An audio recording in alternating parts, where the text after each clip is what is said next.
The silence of the night in Benue State was shattered once again. But this time, the ending of the story is not one of sorrow, tears, or mass burials. It is a story of victory, a story of gallantry, and a story that will make every patriotic Nigerian swell with pride. We are used to waking up to headlines of tragedy, where bandits invade communities and leave behind a trail of blood. But today, the narrative has flipped completely. The hunters became the hunted, and the very criminals who thought they were invincible found themselves begging for mercy before scrambling into the bushes like terrified rats. The headline you saw is not an exaggeration. It is the reality of what happened in the early hours of Wednesday in Ankpali Village, located in the upper local government area of Benue State. For the first time in a long time, the bandits did not leave with hostages. They left with regret, and some did not leave at all. It was exactly 2:45 a.m. when the peace of Ankpali community was disturbed. You can imagine the scene. Families fast asleep, the village completely dark, and the only sound being the chirping of crickets. Suddenly, that peace was broken by the roaring engines of motorcycles and the terrifying sound of gunshots. The bandits had arrived. Their plan was the same as always: to terrify, to kill, to kidnap, and to loot. They thought Ankpali was a soft target. They thought the security agencies were sleeping. They thought they would have a field day and disappear before help could arrive. But they made a very fatal miscalculation. They did not know that the security architecture in Benue State has changed. They did not know that the Nigerian Army and the police mobile force were waiting, alert, and ready to unleash hell on any criminal element that dared to test their resolve. This is where the story gets interesting. The moment the first shot was fired, a distress call went out.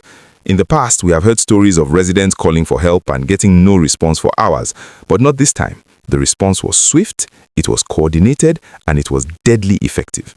Sources on the ground confirmed that the security agencies received the emergency alert almost immediately.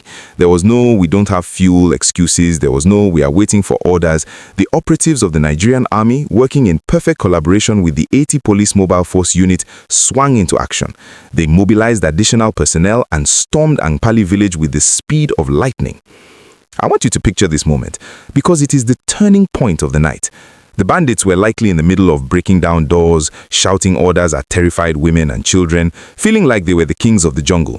Then, out of nowhere, they heard the heavy sound of military trucks and the siren of the police backup. The security forces did not just come to scare them away, they came to engage. The army troops and the police mobile force officers surrounded the area and launched a counter-offensive that completely disoriented the attackers. Before we go further into the details of this fierce battle and how the bandits started begging, I need to ask you a quick favor. If you're enjoying this good news, because we definitely need more good news like this in Nigeria, please go ahead and smash that like button right now. It helps us push this positive story to more people who are tired of bad news. And if you are new here, do not leave without hitting the subscribe button and turning on the notification bell. We bring you the security updates exactly as they happen, raw and unfiltered. Thank you for your support. Now, let's get back to the firefight. A fierce exchange of gunfire ensued. The residents of Ankpali, who were hiding under their beds and in the bushes, reported hearing the overwhelming firepower of the Nigerian troops. It wasn't a fair fight, and thank God it wasn't. The bandits, who are used to attacking defenseless civilians, suddenly found themselves facing trained soldiers and combat-ready police officers who were shooting with precision.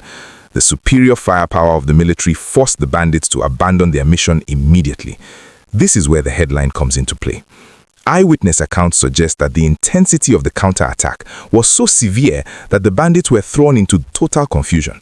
They were no longer the aggressors, they were fighting for their survival. During the confrontation, the security operatives successfully neutralized one of the bandits. He was taken down during the exchange, proving that the troops were shooting to kill. Seeing their comrade fall and realizing that they were encircled, the remaining bandits lost their will to fight. They did not retreat in an organized manner, they ran. They scattered into the surrounding bushes, desperate to escape the bullets raining down on them. The arrogance they came with vanished. They were running for their lives, abandoning their loot, abandoning their motorcycles, and focusing only on not becoming the next casualty. It was a complete rout. The remains of the neutralized bandit were later recovered and taken to the mortuary, a grim reminder to his gang members that the days of operating with impunity in upper local government are over. The security officials have revealed that the operation did not end with the gunfight. Intensive efforts are currently underway right now as we speak to trace and arrest the fleeing suspects. The bushes around Ankpali are being combed, the trails of blood from the injured bandits are being followed. The message from the security commanders is clear: there is no hiding place. If they think they can run back to their camps and regroup, they are mistaken, because the troops are hot on their heels. The reaction from the community has been overwhelming. For the residents of Ankpali, this was a miracle. They have praised the prompt action of the security operatives, stating clearly that if the army and the police had delayed by even 30 minutes, the story would have been very different. They would have been mourning the loss of loved ones or negotiating ransom payments today. Instead, they are celebrating survival. They noted that the quick intervention averted greater destruction of property and loss of lives. This is what effective community policing and military-civilian cooperation looks like. When the people trust the security agencies enough to make that distress call, and the agencies respect the people enough to respond instantly, the bandits don't stand a chance. We must also acknowledge the synergy between the army and the police. Often we hear of interagency rivalry, but in this operation in Benue, they worked as one unit. The 80 Police Mobile Force unit provided the necessary backup to the army troops, creating a formidable force that the bandits could not withstand. This is the model that needs to be replicated across all the troubled spots in the north central and northwest. When the forces are united, the enemies of the state crumble.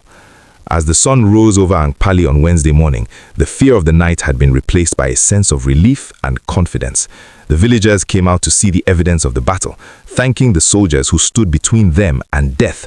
It is a reminder that our security forces are capable, they are brave, and when they are properly motivated and alerted, they can defend the territorial integrity of this nation against any ragtag group of criminals. This incident in Apa local government is a strong signal to all bandit groups operating in Benue State. The era of free reign is coming to an end. The troops are awake, the police are combat ready, and the communities are vigilant. If you decide to attack a village at 2:45 a.m., be prepared to meet your end, just like the neutralized bandit in Ankpali did. The hunters are now the hunted.